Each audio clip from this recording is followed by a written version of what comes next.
your name will be glorified. We thank you and we bless you. In Jesus' mighty name we have prayed. Amen. All right, everybody, can you do me a favor?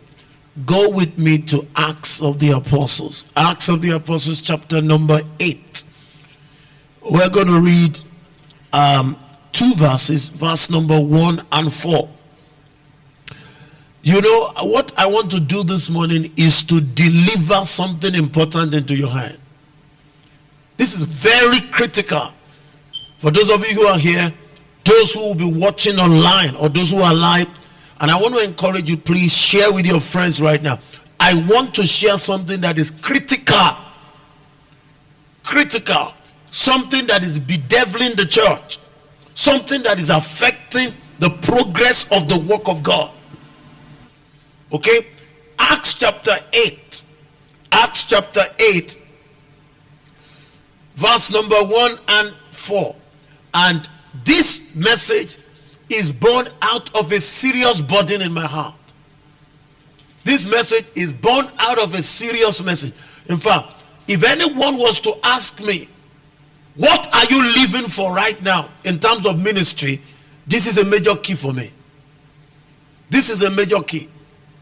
This is the reason why you cannot get me to sit down in a place for long. No. It's not possible. It doesn't matter how much you're going to offer me. This is what I live for. This is why I am traveling. This is why on a weekly basis I am training people. This is why I am lifting up my voice as a trumpet for the church to heed what God is saying. Acts 8 verse 1 and 4. Please, will you read for different translation after 2? 1 to go. Anybody, just read. Everybody read. Acts 8 1 verse 1 and 4. All right, let's go. 1, 2. And Saul was consenting unto his death, and at that time there was a great persecution against the church which was at Jerusalem, and they were all scattered abroad throughout the regions of Judea and Samaria, except the apostles. Verse 4. Therefore, that they were scattered abroad, went everywhere preaching. Watch this. Please pay attention. Before Jesus said the last assignment he gave to them was Acts 1:8. Acts 1:8. Listen, everybody, listen to what I'm about to tell you. You will either experience Acts 1:8, or God will force you to experience Acts 8:1. Look at me. Everybody pay attention to me. Some of you, where you are right now as individual, is Acts 8:1. Some of you think it's the devil that is causing it. It's not. It's God. Hear me. Some of you are under some personal pressure, financial pressure, all manner of ministerial pressure. God is the one putting you under that pressure. It's not Satan. Because, listen, let me tell you something. You will either obey God voluntarily, or he will hook you. He will take you by the hook. And when he takes you by the hook, it is out of love. Because he has substitute for you. There is nothing, and I mean there is nothing you are doing for God now, or me, that God does not have a better person waiting. Hello? Did you get something here? Are you getting anything? Is anybody getting anything? Watch this. Christ gave them the commission. Acts 1:8. What did he tell them to do? He says, he told them, so you are going to preach, but don't go yet. Wait for the promise of the Father. Acts 1:4. Stay in Jerusalem until you are endued with power. Please, pay attention to what I'm going to tell you now. Let me tell you, people of God, don't go and preach until you have power. Because you will be disgraced. Don't go. You'll be frustrated. The people that you thought will help you will not help you. My son was asking me the other day, Dad, what has kept you for almost 40 years in preaching? You think when you stand on the pulpit for 40 years, you've not seen? People have abused you. People have deserted you. What has kept you? It is power. You're going to some places, you are not even thinking about money. I remember when we began to go to Liberia. After the war, everywhere you stay was bullet. Bullet everywhere. Bullet everywhere. Are you guys following me at all? Bullet everywhere. They picked me up at the airport. The car that I have to hold the door. There's hole everywhere. Listen, when you stay at home, you don't know anything. I have been taken on the ocean before. When I showed my wife, she couldn't believe on a canoe. If I drop, I'm gone. I did not know initially when I was traveling that they would put me there. Go into the war. You know, my thing is until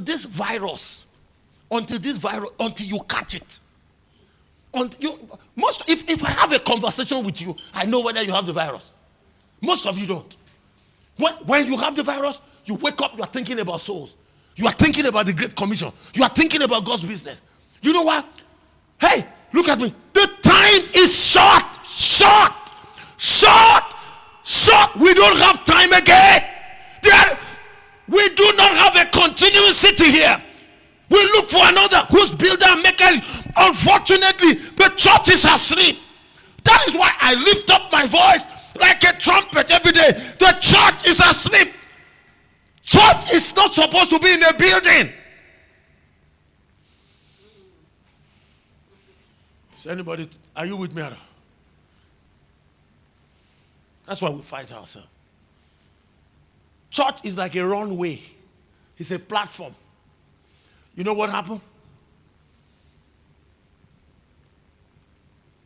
The people were enjoying fellowship. And they decided they would pitch their tabernacle at the headquarters in Jerusalem. Just as many of you, that's what you do. You are feeling cozy where there's AC. You don't want anything to disrupt your life. You know what God said? He said, you know what? If I leave these guys the way they are going, they will not take the gospel out of Jerusalem. So you know what happened? He allowed persecution to hit them. Can I make an announcement to you guys? You might have heard me say this before. Can I make an announcement to you guys? Yeah? You see the economic problem that you think Nigeria has now. You have not seen anything yet. Now, look at me. I'm live. Let me say this again. The economic problem that is coming to this world, you have never seen it before. People will run. People will run and go and look for God. The government will fail them. The systems will fail them. Do you know, by the way, there are people behind the scene who are controlling the world economy. They are going to crash it in a few years. They are going cashless. You know, the Bible talks about the fact that nobody will be able to sell, without a man. It's a cashless society.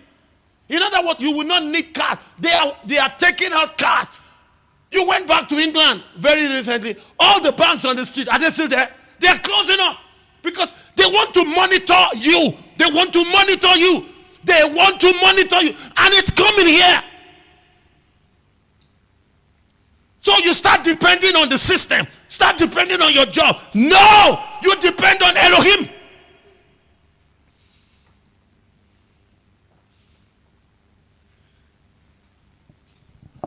Hear me. If you are going through pressure now, God is giving you a foretaste of what is to come. It's just helping you. Is anybody, are you getting what I'm saying? So you know what happened? God put them under pressure. He allowed persecution. It is not always that when you are going through problem, it is Satan. God only uses him as a tool to wake you up, to whip you. That was what happened to the early church. You know what God did for them? He allowed persecution to hit them. Listen, can you remember how Saul became the first king? Do you know it was a problem that pushed him out? If the asses became lost. Because if he was in his comfort zone, he would never find out God's call upon his life. So let the asses be lost. So it was while he was going, he he found out this house was not lost. But God had to tell him what he's been trying to get him. Let me tell you something. Many of you, God has been trying to get your attention for a long time, but you have been running away. Did you notice God never said anything to Moses until he got his attention? He saw something. You see, some of you are too hooked up with work. You are too hooked up with your business. So sometimes, you know what? Sometimes you will be on your deathbed, on a sick bed, because God, if I don't get you on this bed, you will never do what you are supposed to do. If they don't sack you on this job, you will never do my work. Because God knows you. Is God speaking to anybody here? Is he speaking to? So God allowed persecution to happen. Do you now know the composition of the church changed? God scattered the whole church. Do you know the problem of the church today? Yeah. We are reveling in the fact that, my church is 1,000 members, 5,000 members. I go to a church of 50,000, 100,000. We have to celebrate them. But you know what? How many people are in the city where we are making noise? How many people are going to hell in the city? Check around this area now. How many people are going to church here? Go to Lugbe. How many people are in Lugbe who are not going to church? If you look at the whole world today, somebody say, why is this one screaming? If the rapture takes place today, 90% of the people on earth are going to hell. It's a statistics. 90% are going to hell. So what are we doing? If my son scores 10%, I'm not going to throw a party for him. Are you getting what I'm saying? Is anybody getting any message at all? So God pushed out the church members and kept only the leaders at the headquarters. Now, pastors, leaders, apostles, prophets. So who are you going to pastor now? Well, you are the only one coming to church. Who are you supposed to pastor now? Only leaders show up. Who are you going to pastor? Church member. Who is going to pastor you now? You know why? Because God expects the time you've spent in the church, the pastor should have equipped you to become ministers. Every member on the pulpit, on the pew, is supposed to be a minister. Please hear me. I don't think you guys are hearing me. It's a gross mistake when you sit down and you think your ministry is just to tune in the sound. It's just to take picture. You missed it. That is not your ministry. Your ministry, it is called, what do they call it again? No. You see, housekeeping. Listen, you come on a Sunday morning and you bring people to their seat under 1 hour. Is that ministry?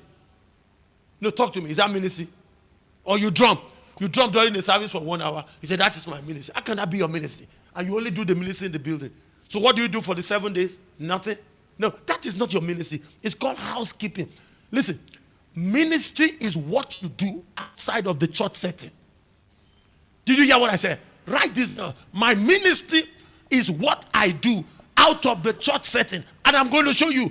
Your ministry is in your office. Your ministry is in the hospital. Your ministry